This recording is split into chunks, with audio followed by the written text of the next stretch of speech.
অনেক সন্তান আছে তারা বাবা মায়ের অবাধ্য, পরিবার পরিজনের সাথে ভালো সম্পর্ক নাই, পরিবার পরিজন সব কিছুই আছে, তারপরেও সে দেখা যায় তাদের সাথে থাকে না।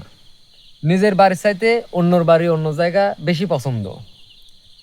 নিজের কাজ, নিজের যে একটা দায়িত্ব বা বাবা মায়ের প্রতি একটা যে যত্নশীল হওয়া, নিজের যে বইয়ের প্রতি একটা ভালোবাসা, কোনো কিছুই না। কিন্তু অন্য কোনো থার্ড পারসন, যে তার রক্তের কেউ না, পরিবারের কেউ না, আত্মীয় স্বজনদের মধ্যে কেউ না, তার কথা মতো চলতেছে। সে যা বলতেছে, যখন যেটা করতে বলছে তখন সে তাই করতেছে। এমন একটা ভাব, মনে হচ্ছে যে সেই তার বাবা, সেই তার মা, সেই তার ভাই, সেই বোন, সেই পরিবার, মানে এক কথায় সেই তার পৃথিবী। কিন্তু সে তার কেউই হয় না। তো তার কথা শুনতে শুনতে এমন একটা পর্যায়ে চলে গেছে, না নিচ্ছে পরিবারের খোঁজ, না নিচ্ছে আত্মীয় স্বজন বন্ধু বান্ধব কারো খোঁজ। আবার এমন একটা জগতে চলে গেছে, সেই জগৎটাতে আসলে এক সাধারণ মানুষ সহজে প্রবেশ করে না। এরকম একটা বলতেছিলাম, একটা পরিবার, একটা সন্তান, ছেলে সন্তানের কথা। কারণ তার বাবা মা আমার শরণাপন্ন হয়েছে, যে হয়তোবা আল্লাহ পাক যদি আমাকে উসিলা বানায় রাখে বা আমাদেরকে উসিলা বানায় রাখে, সেক্ষেত্রে আমাদের দ্বারা সমাধান হলেও হইতে পারে। তো সেরকমই একটা বিষয় নিয়ে আমরা আজকে এখানে আসন দিচ্ছি। আমাদের আসনটা একদম নর্মাল, কারণ বাইরে প্রচুর পরিমাণে কুয়াশা, বাতাস। আর সবচেয়ে বড় কথা হচ্ছে, কাজটাই হচ্ছে সবচেয়ে বড় কিছু, লোকেশনটা সব বড় কিছু না, বা আমরা কোথায় বসে কাজ করতেছি এটা বড় কথা না। তো এই মুহূর্তে যারা আমার ভিডিওর সাথে যুক্ত হয়েছেন, তাদের সবাইকে জানাই আমাদের টিমের পক্ষ থেকে আন্তরিক শুভেচ্ছা ও সালাম। আসসালামু আলাইকুম। আসসালামু আলাইকুম। তো আপনারা সবাই শেষ পর্যন্ত যদি দেখেন তাহলে সবকিছু বুঝতে পারবেন। এই মুহূর্তে আমি, আমার সামনে বসা আছে রকি, তার উপরে আমি ওইখানে যে জিনের মাধ্যমে এই কাজগুলো করানো হচ্ছে সেটাকে ডাকবো, তার উপরে হাজির করে তার সাথে কথা বলবো। আমি প্রাথমিক পর্যায়ে বসছিলাম, আমাদের বা আমরা জিন দ্বারা যেটা জানতে পারছি, যে তাকে কেউ বশীকরণ করে নিয়েছে, তাকে কেউ মায়াবী একটা মায়ার মধ্যে মানে বাঁধন দিয়ে দিয়েছে, একটা মায়াবী বাঁধনে সে আটকে পড়ছে। এই কারণেই সেই অচেনা ব্যক্তিটাই দুনিয়ার বুকে তার কাছে সবচাইতে প্রিয়। জি। তো আমি এখন এই রকির উপরে হাজির করব, করার পরে আমি জানতে পারবো যে আসলে মূল কাহিনীটা কি বা উদ্দেশ্যটা কি, বা এই যে বিভিন্ন পরিবারে যে এরকম অবস্থা করে থাকে, যে বাবা মা সন্তান, তারপর হচ্ছে বাড়ির যে বউগুলি থাকে, একজন আরেকজনের সাথে সম্পর্ক নাই, মানে যার সাথে সম্পর্ক সবচাইতে ভালো থাকার কথা তার চাইতে সবচাইতে খারাপ। তো যাই হোক, আমি হাজির করে দেখি এবং উদ্দেশ্যটা অন্তত জানার চেষ্টা করব। এতে হয়তোবা আপনারা যারা আমার ভিডিওর সাথে এই মুহূর্তে যুক্ত হয়েছেন তাদের মধ্যে কেউ না কেউ উপকার পাইতে পারেন। আর আমি সবসময় বলি যে আমার ভিডিও দেখতে আপনারা জাঁকজমকপূর্ণ বা দেখতে আকর্ষণীয় এটা আপনারা কখনো পাবেন না, কিন্তু ভিডিওর মধ্যে আমি যা কিছু বলবো বা আমি যা কিছু দেখাবো বা আমি যা কিছু আপনাদেরকে শোনাবো, এই জিনিসগুলো হয়তোবা অনেক উপকার আসতে পারে, বা এই তথ্যগুলো আপনাদের উপকার আসতে পারে। আপনারা রেডি আছেন নাকি? জি।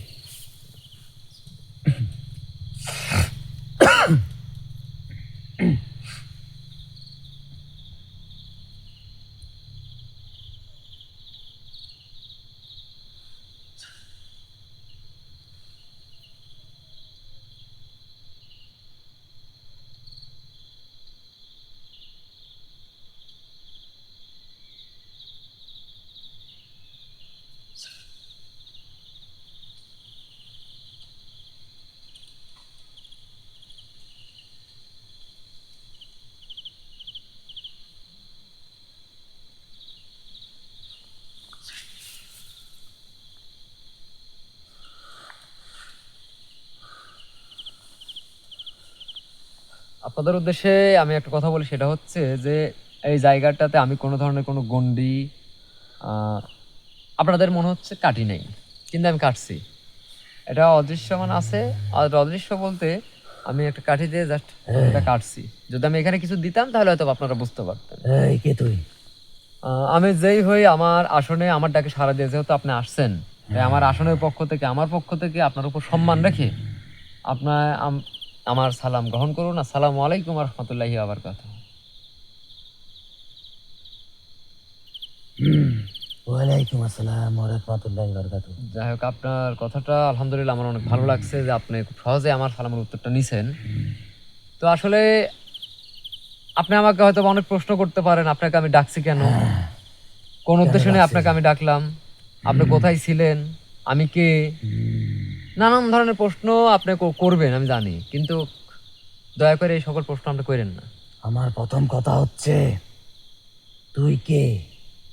এটার উত্তর দে আগে। যে আমি যেহেতু আপনাকে আমার জায়গায় ডাকছি, আমার ডাকে যেহেতু আপনি সাড়া দিছেন, তাই বলি, আপনি যে জায়গা থেকে বা যার শরীর থেকে আমার কাছে আসলেন, তার আমি শুভাকাঙ্ক্ষী, প্রথম কথা। দ্বিতীয়ত হচ্ছে, আমি আপনাকে ডাকছি এর উদ্দেশ্যটা হচ্ছে, আপনি তার সাথে কি ধরনের কাজে লিপ্ত আছেন, আপনাকে চালান করার উদ্দেশ্যটা কি, এবং তাকে যে একটা মায়ার বাঁধনে যে আটকায় রাখছে এবং তুই কি বশীকরণ করে করে নিছে, তুই কি করে জানলো? আমি কিভাবে জানছি অবশ্যই আপনাকে বলবো। এই সকল বিষয় আমাকে একটু বলবেন, আর যদি কোনো সমাধানের পথ থাকে সেটা আমাকে বলবেন। আর আমি যেরকম ভাবে জানছি, আমার সাথে যে ব্যক্তিগত আপনার মতো উপসর্গগুলো আছে, তাদেরকে চালান দিয়ে তাদের মাধ্যমে এই জিনিসগুলো আমি জানতে পারছি। আমি বুঝতে পেরেছি। এই জন্যই তো বলি যে আমি ওইখানে আমার দায়িত্ব পালন করছিলাম। হুম। সেইখান থেকে তুই আমাকে তোর সামনে কেন ডাকলি?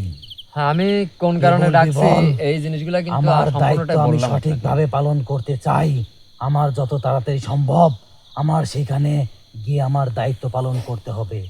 যে আপনার কথা শুনে আমি অনেক খুশি হয়েছি যে দায়িত্ব পালন করতে হবে, তাড়াতাড়ি যাইতে হবে, সেটা কাজ ভালো হোক বা খারাপ হোক, একটা দায়িত্ব। তো আপনি যে তার উপরে আছেন, আপনি কিন্তু সবকিছু জানেন, তার নিজের একটা পরিবার আছে, তার নিজের বাবা আছে, মা আছে, ভাই বোন আছে, একটা পরিবার আছে। তো সেই পরিবারকে সে কোনো রকমের দেখভাল করে না, সেই পরিবারের সাথে সেরকম ধরনের সম্পর্কতা সে রাখে না, তার বাড়ি ছাড়া সে বাইরে বাইরেই থাকে, হ্যাঁ, আসলে আবার অন্য কারোর কথায় ওঠা বসা করে, হ্যাঁ, কিন্তু সে তার কেউই না, সে তার রক্তের কেউ না, তার পরিবারের কেউ না, বা আত্মীয় স্বজনের মধ্যে কেউ না, এক অপরিচিত একটা বিধর্মী তার কথা মতো উঠে বসে সবকিছু করে। আর এখন এমন একটা পর্যায়ে হয়ে গেছে, সে একরকম পাপিষ্ঠ কাজের মধ্যে চলে গেছে, একরকম মানে পাপিষ্ঠ দিনকাল, যা জীবন যাপনের মধ্যে চলে গেছে। হ্যাঁ, তুই তো সবই জানিস। হ্যাঁ, আমি সবই জানি না, তাহলে কেন আমাকে ডাকলি? আমি একটু জানি, আমি সব জানি না। এখন আপনি আমাকে বলেন। ওনার সঙ্গে হুম। ওনার জীবনে এখন যা যা ঘটছে হুম। তুই তো সবই জানিস আর সবই বললি। তাহলে আমি আমাকে কেন ডাকলি? শোনেন, বল। আমি আপনাকে বললাম এটা কতটুকু সত্য কতটুকু মিথ্যা, এটা আপনি তো বুঝতেই জানেন। কারণ আপনাকে তো আর আমি ডাকি না এটার জন্য যে আমি যা যা বলতেছি সেগুলো কতটুকু সত্য বা কতটুকু মিথ্যা এটা আমাকে বলেন, এই জন্য ডাকি নেই। তাকে তার পরিবার ছাড়া করার এবং কুফুরি হোক, কালো জাদু হোক, বা যে যাই হোক, একটা যে মায়া একটা যে বাঁধন বা একটা যে বশীকরণ, এটা করার কারণ কি, এটা করার উদ্দেশ্যটা কি? তুই যে কথাগুলো বললি হুম। সেগুলো সব কথাই সঠিক। আমি তোকে বললাম হুম। যে আমার দায়িত্ব পালন করতে হবে, হুম। আর আমার সেই দায়িত্বগুলাই হচ্ছে এই কাজ। তাকে খারাপ পথে লিপ্ত করা, সে শোনেন, তাকে সে তো যে খারাপ বশ পথে। করে রেখেছে হ্যাঁ। তার কথা মতো চলার দিক দেখানোর দায়িত্ব আমার। আমি 24 বিশাল। ঘন্টাই ওনার সঙ্গে থাকি। শোনেন, বিশাল দায়িত্ব আপনি পাইছেন। আমি আপনাকে একটা একটা করে বলি, আপনি জি। একটা একটা করে উত্তর দেন, না হলে আপনারা কখনোই ভালোভাবে বলেন না, আর বলবেনও না, এটা আশা করাটা ভুল। আসলে তাকে কি করা হয়েছে? তাকে হুম। মায়াবী আবদ্ধনে বশ করা হয়েছে। হুম। বশ করা কেন হয়েছে? এই বশ করা হয়েছে তাকে খারাপ পথে নিয়ে যাওয়ার জন্য। সেই যে পরিবারে যে থাকে সেই পরিবারকে অশান্তিতে রাখার জন্য, এমনকি যে বশ করেছে হুম। তার যে মনের আশা হুম। তাকে দিয়ে পূরণ করবে। আচ্ছা, এতে। এটাই তার হুম। আশা, তার মনের চাহিদা। কিন্তু তাকে দিয়ে পূরণ করবে কিভাবে? সেটা আমি জানি না, তবে তাকে দিয়ে হয়তোবা কোনো অর্থের চাহিদা পূরণ করতে পারে, হুম তাকে দিয়ে তার কোনো কাজ সম্পন্ন করতে পারে, হুম তাকে দিয়ে তার পরিবারের হয়তোবা কোনো মূল্যবান সম্পদ আছে, সেই জিনিসটা সে নিজের করে নিতে পারে। আচ্ছা, সেটা যাই হোক, কারণ উদ্দেশ্য মানুষের একরকম থাকে না, আর যত দিন যাবে তত উদ্দেশ্যটা কিন্তু আরো যোগ হয়, কখনো বিয়োগ হয় না বা কমে না। কারণ আমরা যারা মানুষ আছি, আমাদের চাহিদা কখনোই কমবে না, যত দিন যাবে আমাদের চাহিদা তত বাড়বে। হ্যাঁ। তো যাই হোক, আসলে দেখেন যে একটা পরিবার, একটা পরিবার থেকে এরকম এক তার সন্তানকে এরকম অবস্থায় রাখছে, তারা তাকে কোনোভাবেই পরিবারে আনতে পারতেছে না, কিন্তু বহিরাগত আবার একটা বিধর্মী মানুষ যার কথা মতো সে সবকিছু করতেছে। আর এইটা কিন্তু একটা পরিবার, একটা বাবা মা ভাই বোন, তাদের জন্য কিন্তু অত্যন্ত দুঃখজনক একটা বিষয় এবং অত্যন্ত কষ্টের একটা বিষয়। তুই যে কথাটা বললি, হুম এই কথাটা সম্পূর্ণ সঠিক। সে বিধর্মী, হুম। তার কথা মতো সে চলছে। শুধু সে না, আমিও আচ্ছা, নিজেই তার শুনুন, কথা এখন মতোই চলছি এখন। তাহলে উনি কি নিজেই আপনাকে বশীকরণ করে নিছে বা আপনাকে হুকুম করে, না না না নাকি না, তার পিছে কেউ আছে? তা না না, সে এমন এক তান্ত্রিক দিয়ে এই কাজ সম্পূর্ণ করেছে, হুম সেও অধর্মী। এখানে বিধর্মী বলতে একটা বিষয় থাকে, হচ্ছে যে সে হয়তো বা আমাদের মুসলিম ধর্ম তার না, অন্য ধর্মাবলম্বী, কিন্তু সে কোনো অধর্মী ধর্মই মানে পালন কি? করে না। সে কোনো ধর্মেই পালন না, করে না। সে এত পরিমাণ খারাপ, তার কথা মতো আমারও চলা লাগে। আসলে কারোর কথা মতো কারোর চলতে হয় না, চলার প্রয়োজনও নাই। আছে। হুম। এইটা কারোর কথা মতো চলার প্রয়োজন নাই। তো যদি সিস্টেমটা এরকম হয়, আপনার গুরুজন, আপনার পরিবারের একজন বা যাই হোক, সে একটা ভালো পথ আপনাকে দেখাচ্ছে, ভালো কথা বলতেছে, তার কথা মতো তাও চলা লাগবে, আপনি বাধ্য, এরকম কিন্তু কিছু না। আর সেইখানে খারাপ কাজ আপনি লিপ্ত আছেন, তাও আবার কোনো মানুষ জাতির আহ খপ্পরে পড়ে, আবার বলতেছেন যে আমার করা লাগবে, লাগবে এটা কোনো কথা না। কারণ আপনি করতেছেন তাই সে না করাচ্ছে। না না, তুই আমার কথা মনোযোগ দিয়ে শোন। বলেন। আমি করতেছি এই জন্য হুম যে আমার পরিবারের হুম একজনকে সেই তান্ত্রিক বন্দি করে রেখেছে। শোনেন, আপনাদের বন্দি দশা সেদিকে আমি যাবই না, সেই কথা আমি শুনবও না। এখন আমাকে বলেন, যার শরীর থেকে আপনাকে আমি নিয়ে আসছি, হ্যাঁ, সে এই মুহূর্তে যে পর্যায়ে চলে গেছে, সেইখান থেকে তার পরিবার পর্যন্ত তাকে ফিরিয়ে আনা সম্ভব কিনা? এটা এতটাও সহজ না। তবে হয়তো যদি আগে চেষ্টা করা যাইতো, এটা অনেক আগে করা হয়েছে। এখন যেদিনই যে করা হোক। পর্যায়ে চলে গেছে, হুম। এখান থেকে ফেরানো এতটা সহজ নয়। আমার কথা বিশাল, মানে ধরেন কঠিন, সেখানে জীবন, মানে জীবনও চলে যাইতে পারে, বিশাল আকারে বিপদেও হতে পারে, বা যা কিছুই হোক। একদম পরিশেষে আপনি খালি একটা কথা বলেন, সম্ভব কিনা? কে করবে আগে তাই শুনি। যেই করুক, আমিও করতে পারি, আমার মতো আরেকজন করতে পারে, হ্যাঁ। বা আমার মতো সম্মিলিত 10 জনও করতে পারে যদি প্রয়োজন হয়। সেক্ষেত্রে সম্ভব কিনা সেটা বলেন। এটার যে সঠিক পথ আছে, হুম এই সঠিক পথে সঠিক নিয়মে যদি হুম কাজ কেউ সম্পূর্ণ করে, হুম তাহলে তাকে আবার সেই আগের পথে ফিরানো সম্ভব। কিন্তু হুম সেই তান্ত্রিক তো তাকে সঠিক পথে কাজ করতে দিবে না। সেটা দিক বা না দিক, সেটা হচ্ছে পরে সম্ভব। হ্যাঁ, সম্ভব। হ্যাঁ, এইটাই। সেই সঠিক পথে যদি কেউ এখন কাজ সম্পূর্ণ করে। দেখেন, পরিবার থেকে যে ওই ছেলে সন্তান তাকে অন্যজনের আয়ত্তে নিয়ে নিছে, এটা একটা মায়াবী বাঁধন বলতে পারেন, বা হচ্ছে বশীকরণ বলতে পারেন। আর এইটা কিন্তু এত সহজ ব্যাপার না, আপনি যার তার উপরে বশীকরণ করতে চাবেন, এটা কিন্তু হবে না। না। এটার অনেক রকমের নিয়ম কারণ আছে, অনেক সময়ের দরকার আছে, আবার অনেক কিছু দেখা যায় খাওয়ানোর মাধ্যম দিয়েও করা যায়। মানে এই খুব যদি সহজই হইতো তাহলে কিন্তু কই একজন আরেকজনকে খুব সহজে বশীকরণ করে নিতে পারতো। আর আপনি এরকম মুসর পারতেছেন কি জন্য? আমার সময় শেষ হয়ে যাচ্ছে। সেটা তো আমি বুঝতে পারছি, আপনার মুসরানো দেখে আমি বুঝতে পারছি। এখন শোনেন, তার উপরে যে যা কিছুই করা আছে সবকিছু কাটায় দেওয়া বা আপনাকে তার শরীর বা আশেপাশ থেকে সরায় দেওয়া, এটা তো দিতে হবে, না হলে তো আর সম্ভব না। এবং পরবর্তীতে হয়তো বা সেই তান্ত্রিক বা বেধর্মী যেই করুক বা অধর্মী যেই হোক, তার সাথে কিভাবে কি করব না করব সেটা আমি করি বা আরেকজন করুক, যে যাই হোক, এটা পরিবারের সন্তান পরিবারের কাছে ফিরে আসবে।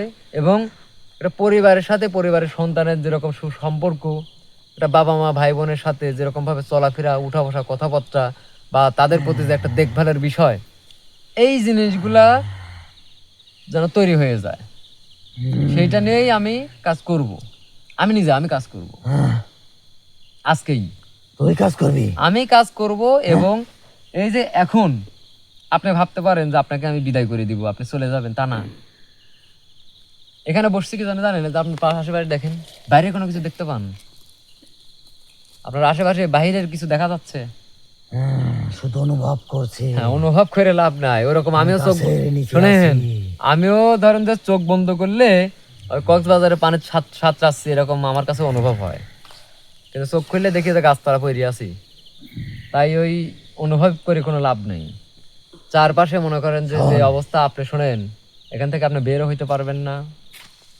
এখানে যে আপনি আর একটা গন্ডি কাটা আছে, সেটা ভেদ করেও আপনি যাইতে পারবেন না। এবং এই যে ওই দিক খালি একটু তাকায় দেখেন, সুন্দর করে যে জিনিসগুলা রাখা আছে, সেই জিনিসগুলা আপনাকে ওইখান থেকে বিদায় করা, তার যে বশীকরণ সেটা কাটানো, এবং একটা যে মায়ার বাঁধন সৃষ্টি করে রাখছে সেটা নষ্ট করা। এবং পরিশেষে এইখানে যে জিনিসটা দেখতে পাচ্ছেন, এই যে রাখা আছে, আমার ক্যামেরাটা হচ্ছে স্ট্যান্ডের উপর রাখা, নাহলে আমি ঘোরায় দেখাইতাম। এই জিনিসটা হচ্ছে তার কাছে এবং তার পরিবারের যারা আছে তাদেরকে যেন পরবর্তী সময় কোনো ধরনের কবিরাজ, তান্ত্রিক, আপনার মতো যারা খারাপ উপসর্গ আছে তারা, বা কোনো ধরনের বদনজর, কোনো ধরনের কুনজর, এইরকম কিছু যেন তাদের পরিবারে কেউ করতে না পারে, দিতে না পারে, ওইগুলা আটকায় রাখার জন্য এই জিনিসটা। হ্যাঁ, এটা দম আটকে যাওয়ার কিছু নাই। আমি আপনার দম থেকে আমার আটকাই যা না। কিছু শোনা শুনছি, আমি এটাই ভাবছি যে আপনি বলছেন সম্ভব, তারপর আপনি আমি এই চেষ্টা কাজ করে দেখি, আল্লাহ ভরসা। সম্পূর্ণ করবেন। হুম। আপনার প্রতি আমার এখন বিশ্বাস আসলো।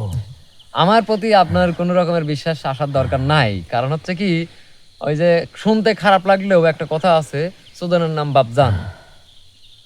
বিষয়টা হচ্ছে এরকম, এরা দেখবেন প্রথমে লাফালাফি, দাফাদাফি, মানে নিজেরাই খায় ফেলবে, ধরে ফেলবে, মারিয়ে ফেলবে, বিভিন্ন কিছু। কিন্তু পরিশেষে যখন একটা বন্ধ করার মতো পরিবেশে নিয়ে যাই বা বিদায় করার মতো পরিবেশ চলে আসে, কিংবা এদেরকে যখন এমন একটা গর্তের মধ্যে ফালাই দেয় যেখান থেকে আর উঠতে পারতেছে না, তখনই যায় মনে করেন লে দে তুই তুকারি থেকে শুরু করে ওইগুলা বাদ দিয়ে তখন আপনি, আমার প্রতি তার একটা মহব্বত, আমার কাছে সে থাকবে, আমার বিশাল সাহস, আপনার প্রতি আমার বিশ্বাস, নানান ধরনের মনে করেন যে নাটকীয় কথাবার্তা শুরু করে দেয়। তাই ওসব বাদ রাখেন। আপনি ওই পরিবারের, আপনার আমি দোষ দিব না, আপনি তো এখান থেকে বিদায় হবেন, ওইগুলাও আমি কাটাই দেবো। কিন্তু যারা ওই পরিবারটার উপরে এরকম ধরনের অবিচার করছে, আপনার মাধ্যমেই তাদের সাথেও এর সাথে বড় কিছু আমি করব, এইটুকু খালি মাথায় রাখেন বা মনে রাখেন। তাহলে আমি একটা কথা আবারও ভাবলাম যে আপনিও তো সেই তান্ত্রিকের মতনই। আপনি যেরকম ভাবেন, আপনি যেরকম ভাবেন, কারণ আমি কোনো অন্যায় করি নাই, আপনি আমাকে এসে মারলেন, এটা কি ঠিক হবে? সে অন্যায় করেছে, তার শাস্তি আল্লাহ দেবে, আপনি কেন দেবেন? আমাকে এসে যে আপনি মারলেন রানিং এখন, তাহলে সেই শাস্তি আল্লাহ আপনাকে কিভাবে দিবে? আল্লাহ যদি আমাকে সেই ক্ষমতা দিয়ে থাকে, তাহলে আপনাকে আমাকে মারার পর আমি টাস করে একটা আপনাকে মারি দিলাম, জিনিসটা জাগায় শেষ হয়ে গেল। সবকিছু তো সৃষ্টিকর্তার উপর ড্রাইভার দিয়ে চলা যায় না। আপনাকে আমি এখন একটা মারলাম, মারার পরে আপনি বললেন যা সৃষ্টিকর্তা দেখবে, তো হবে না। সামনে একটা মানে এক গ্লাস পানি রাখা আছে, আপনি খুব তৃষ্ণার্ত, আপনি পানিটা খাবেন, অথচ আপনি মানে এত পরিমাণ আলসেমো করতেছেন যে আপনি পানিটা যে নিয়ে খাবেন সেটা করতেছেন না। আপনি এখানে বসে আছেন, বসে থাকি থাকি আপনার মতো আপনি ধরেন যে চলে গেলেন পানিটা না খাই, আর পরবর্তীতে কি বললেন এটা আমার রিজিকে নাই, রিজিকে থাকলে আমি ঠিকই খাইতাম। আল্লাহ ভাগ্য নির্ধারণ করে রাখছে, আপনার রিজিকটাও নির্ধারণ করে রাখছে, কিন্তু আপনি যদি সঠিকভাবে সঠিক পথ অবলম্বন করে সে আপনার রিজিক পর্যন্ত আপনি যাইতে না পারেন, সেক্ষেত্রে সৃষ্টিকর্তা তো সেই জিনিসটা সেখান থেকে আপনার ঘর পর্যন্ত নিয়ে যা দিবে না। আপনার রিজিক রাখা আছে, এই জায়গায় একটা মিষ্টি রাখা আছে, আল্লাহ পাক সে 10,000 20,000 বছর আগে এখানে ধরেন রাখি দিছে যে আপনি এত বয়সে অমুক দিন অমুক সময়ে এই মিষ্টিটা আপনি খাবেন। আপনাকে একটা মুসলিম পরিবারে সৃষ্টিকর্তা সৃষ্টি করে দিছে। তাহলে আপনার পথ আপনার নিজের অনুসরণ করে আপনার পারিবারিক শিক্ষা, আপনার চতুর্দিকের শিক্ষা সবকিছু মিলিয়ে আপনি সঠিকভাবে সঠিক পথ অবলম্বন করে এবং সঠিক চিন্তা ভাবনার মাধ্যমে যদি আপনি থাকেন, তাহলে অবশ্যই কিন্তু আপনি এটা নিতে পারবেন। আর না হলে আপনি দেখতে পারবেন, নিতে পারবেন না। আর দোষ দিবেন যে এটা আমার রিজিকে নাই, না, আপনার রিজিকে তো আল্লাহ রাখছে, কিন্তু যেভাবে নিতে হবে সেটাই তো আল্লাহ পাক বলে দিছে, কিন্তু আপনি তো তার বিপরীত। যাই হোক, আপনি এটার মধ্যেই থাকেন, যা করার এখনই করব, যা হওয়ার এখনই হবে। যদি আপনার সেই বেধর্মী ব্যক্তি আর অধর্মী তান্ত্রিক কিছু যদি করতে পারে করুক, এটার মধ্যেই সবকিছু আমি সমাধান করব ইনশাল্লাহ। আপনার যদি মনে হয় যে আপনি নিজে একটু দৌড়াদৌড়ি করার চেষ্টা করবেন, তাহলে শরীরটা একটু ত্যাগ করে চেষ্টা করেন। যদি যাইতে পারেন চলে যাবেন, আমি আর ডাকবো না। আর যদি না যাইতে পারেন তাহলে দৌড়াদৌড়ি করার পরে শান্ত হয়ে বসে পড়েন, আমার কার্যক্রমটা আমি শুরু করব। তো দর্শক যারা আছেন তাদের উদ্দেশ্যেও বলবো, পরিবারের মধ্যে অশান্তি, অভাব, অনটন বা বিভিন্ন সময় বিভিন্ন বিষয়ে দেখবেন আপনার ধারণার বাইরে অনেক ঘটনা ঘটতেছে, বা ব্যক্তি হিসাবে সেইগুলা করতেছে, তার পিছনে আসলে কাঠিটা কারণ আর হচ্ছে, এগুলো দেখার চেষ্টা করবেন। তো সবাই ভালো থাকবেন, সুস্থ থাকবেন। আর এই মুহূর্তে যে পরিবার এবং যে পরিবারের সন্তানের উদ্দেশ্য করে যে কাজ করব এবং যতটুকু আপনারা শুনলেন সব কিছু মিলে যেন এটা সুসম্পন্ন করতে পারি। আসসালামু আলাইকুম রহমতুল্লাহি ওয়া বারাকাতুহু।